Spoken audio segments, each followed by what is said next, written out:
हिंदी पाठ चैनल के अंतर्गत आज हम कक्षा 9 की कविता सवैये के भाग 1 में पहले व दूसरे सवैये का अध्ययन करेंगे। इसके कवि हैं रसखान। इस पहले भाग में रसखान ने श्री कृष्ण और श्री कृष्ण की लीला भूमि ब्रज के प्रति अनन्य प्रेम तथा समर्पण भाव को व्यक्त किया है। सवैया 1 को पढ़ते हैं।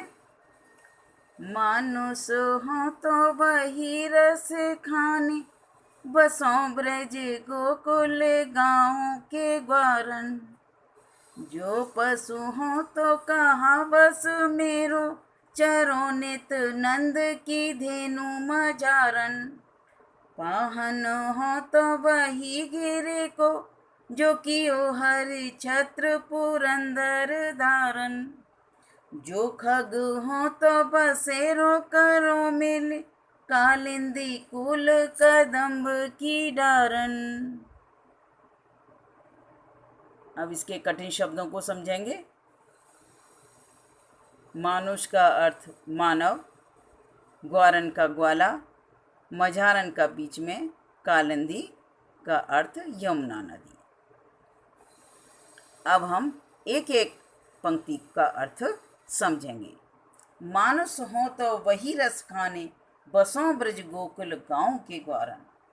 यहाँ पर रसखान कवि अगले जन्म में भी कृष्ण और ब्रजभूमि के आसपास रहने की इच्छा व्यक्त कर रहे हैं। कवि कहते हैं कि अगले जन्म में यदि मैं मनुष्य का जन्म लूँ तो मैं गोकुल गांव के ग्वालों के बीच में ही रहना चाहूँगा। जो पशु हो तो कहा बस मेरो, चरो नित नंद की धेरु मझारन। यहाँ पर रसखान कवि कहते हैं यदि अगले जन्म में मैं पशु बना तो इस पर मेरा कोई वश तो नहीं होगा, यह सब ईश्वर की मर्जी है। पर मैं गाय बनकर नंद बाबा की गायों के बीच में ही चरना चाहूँगा। पाहन हो तो वही गिर को, जो कियो हरि छत्र पुरंदर धारन। यहाँ पर रसखान कवि कहते हैं यदि मुझे पत्थर ही बनना पड़े तो मैं उसी पर्वत का पत्थर बनना चाहूँगा जिसे श्री कृष्ण ने अपनी उंगली पर धारण कर लिया था। ब्रजवासियों को इंद्र के कोप से बचाने के लिए श्री कृष्ण ने गोवर्धन पर्वत को एक उंगली पर उठा लिया, जैसा कि आप चित्र में देख सकते हैं। जो खग हो तो बसेरो करो मिल, कालिंदी कूल कदम्ब की डारन। यहाँ कवि कहते हैं यदि मुझे पक्षी बनना पड़ा तो मैं यमुना नदी के किनारे कदम्ब के पेड़ की डाली पर बसेरा करना चाहूँगा, जहाँ पर कि श्री कृष्ण का आना जाना रहता था। भाव सुंदर। इस सवैया में कवि ने श्री कृष्ण की लीला स्थली ब्रज में निवास करने की इच्छा व्यक्त की है। वे चाहते हैं यदि उनका पुनर्जन्म हो तो ब्रज में ही हो, चाहे वह किसी भी रूप में हो। शिल्प सौंदर्य। शुद्ध और सुमधुर भाषा ब्रज भाषा का प्रयोग है। सवैया छंद में निबद्ध रचना है। रचना में गेयता अर्थात गा सकते हैं इसको, और संगीतात्मकता है। भावात्मक शैली के दर्शन है। अनुप्रास अलंकार की छटा दर्शनीय है। बसो ब्रज गोकुल गांव के ग्वारन, कालिंदी कूल कदम्ब की डारन। बसो ब्रज में बावर्ण की आवृत्ति, गोकुल गांव में गोकुल के गांव ग्वारन में गा वर्ण की आवृत्ति, कालिंदी कूल कदम्ब में का वर्ण की आवृत्ति होने के कारण अनुप्रास अलंकार है। अभ्यास के प्रश्न। पहला प्रश्न, रसखान यदि पशु बने तब क्या चाहते हैं? आशा है आपको इसका भावार्थ समझ में आ गया हो और आप इसका उत्तर बता भी सकते हैं। इसका अर्थ है पशु बनने पर वह गाय बनकर नंद बाबा की गाँव के बीच में ही चरना पसंद करेंगे। दूसरा प्रश्न है, सवैया छंद क्या होता है, आप समझिए इसको। सवैया छंद एक वर्णिक छंद है जिसमें 22 से 26 वर्ण होते हैं। इसमें सामान्यतः भगण एवं सगण की 7 या 8 बार आवृत्ति होती है। यह ब्रजभाषा का बहुप्रचलित छंद है। अगला प्रश्न, कालिंदी कुल कदम्ब की डारन में कौन सा अलंकार है? ये तो आप समझ ही गए होंगे, अनुप्रास अलंकार, क्योंकि इसमें का वर्ण की आवृत्ति 3 बार हुई है। चौथा प्रश्न, ब्रजभूमि से आप क्या समझते हैं? मथुरा, वृंदावन, गोवर्धन, गोकुल आदि स्थान जहाँ श्री कृष्ण ने लीलाएं की थी वो पूरा क्षेत्र ब्रजभूमि कहलाता है। यहाँ अधिकांशतः ब्रज भाषा बोली जाती है। अब सवैया 2 को समझेंगे। या लकुटी अरे कामरिया पर, राजत हूँ पुर को तज डारो। आठों सिद्ध नवो निधि के सुख, नंद की गाय चराई विसारो। रस खाने कवो इन आखिन सो, ब्रज के बन बाग तड़ाग निहारो। कोटिक एकल धोत के धाम, करील के कुंजन ऊपर बारो। काठिन्य निवारण अर्थात कठिन शब्द के अर्थ, लकुटी पशुओं को हाँकने की लाठी, कामरिया पतला छोटा कंबल या कमली, तड़ाग तालाब, पक्का सीढ़ीदार छोटा चौड़ा कुआं, कलधौत स्वर्ण से बने महल। अब हम इसके भी अर्थ एक एक करके इसके लाइन के अर्थ समझेंगे। या लकुटी अरे कामरिया पर, राजति हूँ पुर को तज डारो। यहाँ पर इस सवैये में कवि रसखान श्री कृष्ण से संबंधित साधारण वस्तुओं को पाने के लिए अपनी बहुमूल्य वस्तुओं को न्योछावर करने के लिए अर्थात त्यागने को तैयार हैं। कवि कहते हैं कि श्री कृष्ण ने ग्वाले के रूप में जो लाठी और कंबल का प्रयोग किया था वो यदि मुझे मिल जाए तो मैं उनके बदले तीनों लोकों का राजपाट भी त्याग सकता हूँ। अर्थात श्री कृष्ण की लाठी व कंबल के आगे राजपाट सारे व्यर्थ हैं। आठों सिद्ध नवोनिधि के सुख, नंद की गाय चराई बिसारो। यहाँ पर रसखान कवि कहते हैं इस संसार में 8 प्रकार की सिद्धियां व 9 प्रकार की निधियां हैं जिनको पाने की लालसा हर व्यक्ति करता है, परंतु रसखान कहते हैं नंद बाबा की गायों को चराने के सुख के सामने सभी प्रकार की सिद्धियां व निधियों के सुख भूले जा सकते हैं। नंद बाबा की गाय चराने में असीम आनंद है, वो आनंद और किसी भी सुख में प्राप्त नहीं होता। रस खान कबो इन आँखन सौ, ब्रज के बन बाग तड़ाग निहारो।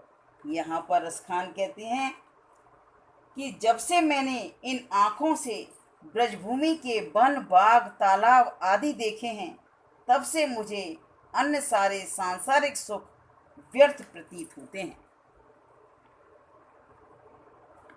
कौटिक एकल धोत के धाम, करील के कुंजन ऊपर बारो। यहाँ पर रसखान कवि कहते हैं यमुना नदी के तट पर खड़े करील कदम्ब के वृक्षों के ऊपर कितने ही सोने के महल नौछावर किए जा सकते हैं। अर्थात इन वनों के लिए मैं सोने के महल को भी त्यागने को तैयार हूँ।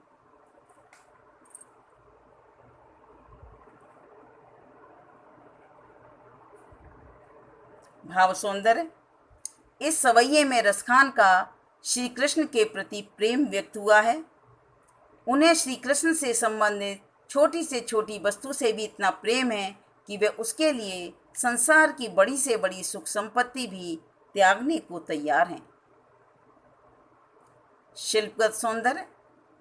सुमधुर ब्रजभाषा का प्रयोग है, सवैया छंद है, भावात्मक शैली है।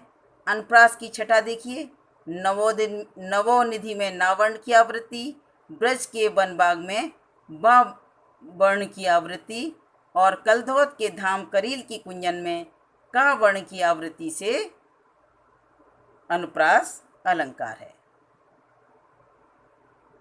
अभ्यास के प्रश्न। आशा है आपको इसका अर्थ समझ में आ गया होगा। अब इसके हम प्रश्न पूछते हैं आपसे। रसखान लकुटी और कामरिया पर क्या त्याग देना चाहते हैं? इसका उत्तर है, रसखान को श्री कृष्ण की लाठी व कंबल मिल जाए तो वे तीनों लोकों के शासन का सुख त्यागने को भी तैयार हैं। दूसरा प्रश्न है, कवि सोने से बने महलों को किसके ऊपर न्यौछावर करना चाहते हैं? ब्रजभूमि के बाग बगीचे, तालाब, नदी आदि को निहारने में, देखने में रसखान को असीम आनंद मिलता है।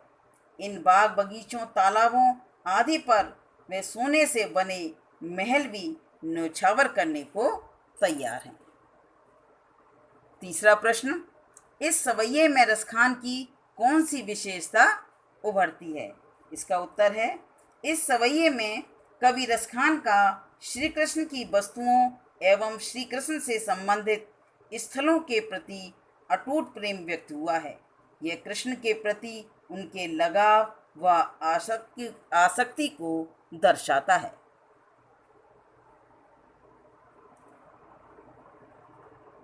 अब हम इसमें 8 सिद्धियां जो आई हैं उसके नाम बताते हैं आपको।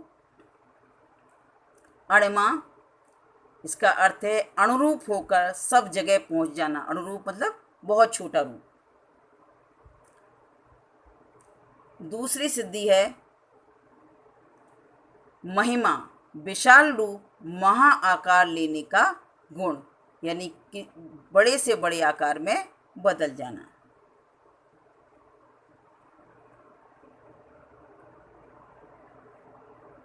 तीसरी है गरिमा, गरिमा में पद प्राप्त होना, सम्माननीय पद को प्राप्त करना।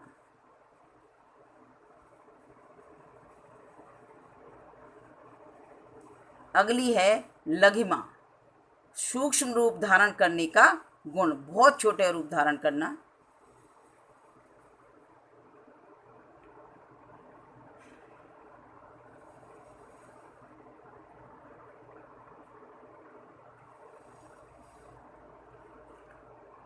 अगली है प्राप्ति, इच्छित पदार्थ की प्राप्ति हो जाने का गुण।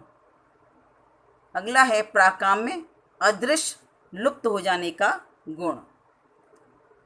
अगला है ईशित, मनुष्य का ईश्वर के समान पूजना। वशित, वशीकरण की सिद्धि प्राप्त हो जाना। यह अलौकिक शक्तियां हैं जिन्हें साधना, तपस्या, परिश्रम, अभ्यास के बल पर प्राप्त किया जा सकता है। 9 निधियां, 9 निधियां हैं। पहली पद्म, दूसरी महापद्म, तीसरी शंख, चौथी मकर, पांचवी कक्षप, छठी मुकुंद, सातवीं कुंद, आठवीं नील और 9वीं खर्व। विशेष, कुबेर धन के देवता कहलाते हैं और ये कुबेर की 9 निधियां हैं। शायद ये धन को मापने का पौराणिक या प्राचीन पैमाना हो, जैसे आजकल 100, 1000, लाख, 10 लाख, करोड़, 10 करोड़, अरब, खरब, खर्व इत्यादि से हम धन को के पैमाने को देखते हैं। हिंदी की गिनती में खर्व तो आज भी चलता है, अरब के बाद खरब। आशा है आपको ये पाठ समझ आ गया होगा। यदि आपको ये पाठ समझ आ गया हो तो लाइक व सब्सक्राइब कीजिए। सवैये भाग 2 में तीसरे व चौथे सवैये को समझेंगे। धन्यवाद।